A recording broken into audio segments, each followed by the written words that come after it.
So the violence committed by right-wing extremists last week gave the country a glimpse of just how much influence this president has over his most adamant supporters. That's right. And so big tech has pushed back in a major way. Twitter, Facebook, Instagram, more online platforms. They've banned Trump from their own sites. Conservative app Parler has gone offline after Amazon and Google and Apple kicked them off of their platforms. So here to discuss whether deplatforming Trump and many of these supporters and other platforms may backfire, not just on big tech, but in terms of the goal, which is being stated here. Zaid Jilani, thanks for joining us, man. Really appreciate it. Yeah, great to be here. Zaid, we've talked a lot previously about what de-radicalization and actual steps towards living in a more homogenous society look like. Do you think that this is the right course? And just, I know you've looked at the data and many other past examples. If we want to live in a society where more people trust each other and trust results and don't engage in this type of behavior, what do we actually need to do here in this country? Yeah, so I think we have to separate a few things out. When we're talking about de-radicalization, that's a terminology that basically exploded after 9/11 because we were talking about people who actually were willing to use violence. So that may apply, I think, to the people who rioted at the Capitol, the people who entered, who fought with police, who destroyed public property. It may be a term that I think could in some ways be used towards them, but they're going to be arrested, or they should be arrested. And perhaps that'll be a process that they undergo while behind bars.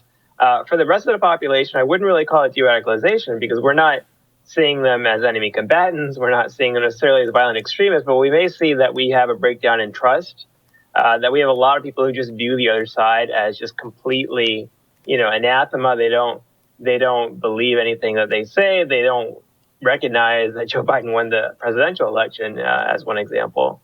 And I think that's really the issue that we're dealing here.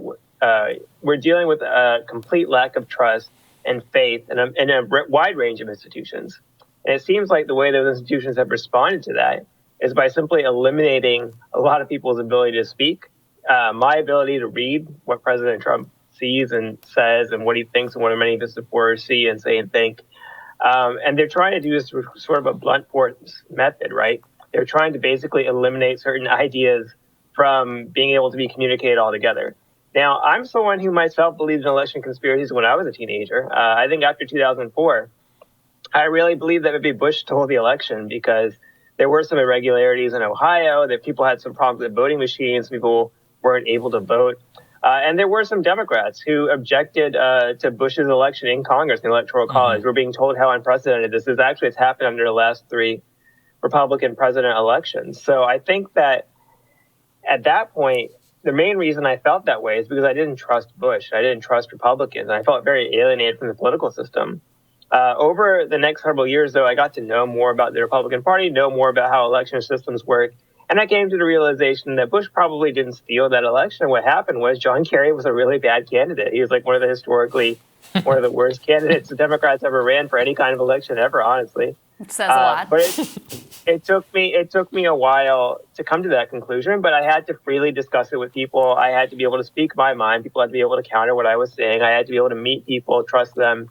And I think a lot of the conspiracy theories I believe when I was younger, when I was a teenager or something, just kind of fell away that way, right? I just came to trust things much more. It wasn't a matter of someone forcibly giving me a set of facts and banning me from saying a different set of facts, right? I don't think that works.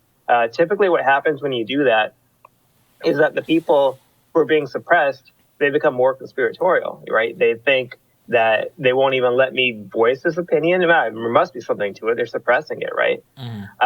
And typically the thing that works best is to have more and more contact between people who believe different things. So, for instance, there was a study in 2012 that people who are in more diverse social networks, not like online social media, but like actual people they knew, tended to change their votes over the course of the election because they were talking to other people they disagreed with. They were considering different points of view. They actually voted more along policy than anything else and along just party loyalty or anything because they were talking to those other people. I think what we're heading towards, unfortunately, is that so many conservatives are being stripped of their right to freely express themselves, including people who are not meeting any legal definition of incitement. These people are engaged in legal protected speech. But so many conservatives are being stripped of that right and are losing faith in these institutions that they're going to go in a different direction and find, new kind of darker, more fringier places to talk. They'll be interacting with liberals a lot less. And that's how you build in kind of it's not quite, you can't really call it extremism, because extremism is usually referred to as like terrorism or actual violence or crimes, but it's getting in that direction, right? It's getting them to a more ideologically extreme place, from our ideologically fringe place, because they'll be interacting less and less with liberals. You know, you'll have a liberal internet and you'll have a conservative internet, and never the two will meet, right? And that's why a lot of the institutions in America we have right now have been polarized, from like college campuses, which lean so far to the left that you see a lot of kind of left-wing radicalism there. And also institutions on the right, like policing or military, I think, have so few liberals around that they tend to, like, you know, if you read police union statements, it's pretty obvious no one who works with the police union has even thought about reform or any liberal-minded ideas or progressive ideas. You know, those things are becoming mirrors of each other because they're so ideologically homogenous, right? Yeah. And I think that's what's happening to the rest. That's what risks happening to the rest of the internet if we do this. And unfortunately, I think that the people who are running these institutions, you know, they're making the same mistake that, let's say, someone makes in a dictatorship, right? Like in 2014, I was in graduate school at Syracuse University. There was a diplomat who came from the Egyptian embassy, a fairly senior guy, and he was talking about the elections and how great they were. Of course, the elections in Egypt were a sham. They basically overthrew the Muslim Brotherhood, the Islamist group, banned them basically from running, more or less had a one-party election. And I told him, look, if you do all this, it's going to end the same way it ends in other places, with violence, because the people who are being disenfranchised, they're not just going to take it, right? They're going to get more and more extreme. And look, I'm not someone who would ever vote for the Muslim Brotherhood or any Islamist political party, but I think they should have a right to speak their mind and to interact with the wider society. But exactly what I said is what ended up happening. You know, Egypt has a huge terrorism problem now. It has no democracy. A huge portion of the population, maybe 40% of the population or something, just can't speak their minds, or, you know, they're afraid to even do anything. Yeah. And I think that's what happens again and again and again. And I'm not saying we're going towards Egypt. We're not banning people from being Republicans, but we are kind of moving in that direction, right? Well, and I actually think that Congress tried to expel like a huge chunk of the Republican Party from Congress, which is crazy. I mean, it's completely it's an absurd thing to do. Well, and I actually think the tactic is so bad that I don't really think that the people who are promoting it, that their end goal is like to help restore trust, right? Because the tactic is basically, okay, any speech that we don't like, that we feel to be too far outside, we're just going to try to quash it altogether. And then we're going to engage in a lot of like over the top hyperbolic rhetoric and personal moral preening and virtue signaling. Like, does anyone actually have an expectation that those things are going to work to change people's minds? Or are they just doing it for their own sort of like personal brand promotion? Look, I mean, you have to ask the question. YouTube banned people from questioning the election results, which to me is like a very extreme move. Like, again, in 2004, plenty of people thought Bush stole the election. 2,000 people thought Bush stole the election. After 2016, over half of Democrats thought Russia literally rigged the election. Like, if you ask them in polls, they thought they rigged actual voting in the polling booths.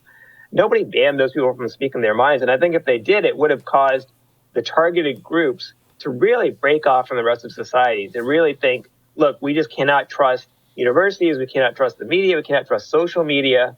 And look, even after YouTube did that, even after Facebook banned all these QAnon accounts, a QAnon guy who believed Joe Biden stole the election still broke into Congress, right? It didn't stop him from doing that.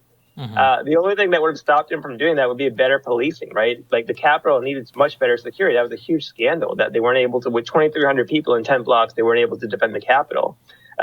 With violence, you use policing to solve it. If you're trying to actually attack lawful protected speech, if you're trying to dictate to people how they can think, well, good luck. Because those people are going to continue to think it, and they're going to trust you even less because you're not allowing them to speak their minds. I mean, last year we had so much political violence. We had thousands of police officers who were assaulted in riots. We had thousands of businesses that were burned to the ground. We had many deaths, including that. At no point did I think, should I just be banning people from the internet, not letting them use anything if they support these riots? What I did is I wrote articles. I argued very eloquently to those people, I respect your point of view, but this is not the way to achieve it, right?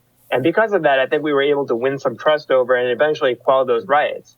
Now we're doing the opposite. We're making people even less trustful. We're stripping them of their right to free expression. You know, that is an actual repressive thing to do. Now they have an actual tangible grievance to use against other people. And, you know, I think this is going to reach a point where we're not going to be able to work together on problems. We have to share this country together, right? We might think each other are crazy, but we still have to share this country together, right? Yes. Yeah. And this is something that Joe Biden campaigned on unity, on healing. And when he's getting up there and he's talking about creating, for instance, a new domestic terrorism law, Yep. I don't think that's going to heal the country. Every time one of those laws has been passed, it's been used in ways we never expected. The law that was passed after Timothy McVeigh's bombing, the AEDPA, was used to frustrate appeals for death row inmates who many people thought were innocent, like Troy Davis. The USA Patriot Act, passed after 9/11, was primarily used for drug crimes. Most people don't know this. It wasn't even used for terrorism most of the time. Mostly police were just using it to arrest people for drug crimes. Wow. So whatever new laws they pass, whatever, I would demand that the government justify them. Demand to ask Joe Biden, do you not have enough laws on the books to prosecute these people? Of course they do. They have plenty of laws to prosecute these people. They have vandalism laws, assault laws. They have plenty of things. They do not need new laws on the books that are going to end up being used in ways we will not even imagine. So I think that a big part of the United States is reacting in a knee-jerk way to this. I do think some response is necessary. I do think, for instance, they need much better security on Capitol Hill. That was outrageous that they couldn't defend themselves against 500 rioters. They have plenty of funding and they have plenty of staff. They should have been able to do that. It was a real failure of planning. But I don't think we need to start. Look, Donald Trump ultimately failed in corroding our institutions, our norms, our political culture. He failed to change us fundamentally. We shouldn't let our fear of him and people who voted for him trick us into doing it, right? We shouldn't be tricked into undermining our freedom of speech, our expression or association, our due process, our rule of law. And unfortunately, a lot of people are being tricked into doing that right now. I think that's right, Zed. Really well said, man. Thank you. Appreciate Great to see you, joining us. Zed. Thank you. Coming up, doses of the vaccine have been thrown out in New York as the city's mass vaccination campaign gets off to a disastrous start. Journalist Ross Barkan is going to discuss New York's vaccine problem when Rising returns.